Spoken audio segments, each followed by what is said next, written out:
एक आदमी हमेशा की तरह अपने नाई की दुकान पर बाल कटवाने गया। बाल कटाते वक्त अक्सर देश दुनिया की बातें हुआ करती थी। आज भी वे सिनेमा, राजनीति और खेल जगत इत्यादि के बारे में बात कर रहे थे कि अचानक भगवान के अस्तित्व को लेकर बात होने लगी। नाई ने कहा, देखिए भैया, आपकी तरह मैं भगवान के अस्तित्व में यकीन नहीं रखता। तुम ऐसा क्यों कहते हो? आदमी ने पूछा। अरे ये समझना बहुत आसान है, बस गली में जाइए और आप समझ जाएंगे कि भगवान नहीं है। आप ही बताइए कि अगर भगवान होते तो क्या इतने लोग बीमार होते, इतने बच्चे अनाथ होते?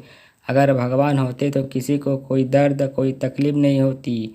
नाई ने बोलना जारी रखा। मैं ऐसे भगवान के बारे में नहीं सोच सकता जो इन सब चीज़ों को होने दी। आप ही बताइए, कहाँ है भगवान? आदमी एक क्षण के लिए रुका, कुछ सोचा, पर बहस बढ़े ना, इसलिए चुप ही रहा। नाई ने अपना काम खत्म किया और आदमी कुछ सोचते हुए दुकान से बाहर निकला और कुछ दूर जाकर खड़ा हो गया। कुछ देर इंतजार करने के बाद उसे एक लंबी दाढ़ी मूंछ वाला अधेड़ व्यक्ति उस तरफ आता दिखाई पड़ा। उसे देखकर लगता था मानो वो कितने दिनों से नहाया धोया ना हो। आदमी तुरंत नाई की दुकान में वापस घुस गया और बोला, जानते हो, इस दुनिया में नाई नहीं होती। भला कैसे नहीं होते? नाई ने सवाल किया। मैं साक्षात तुम्हारे सामने हूँ।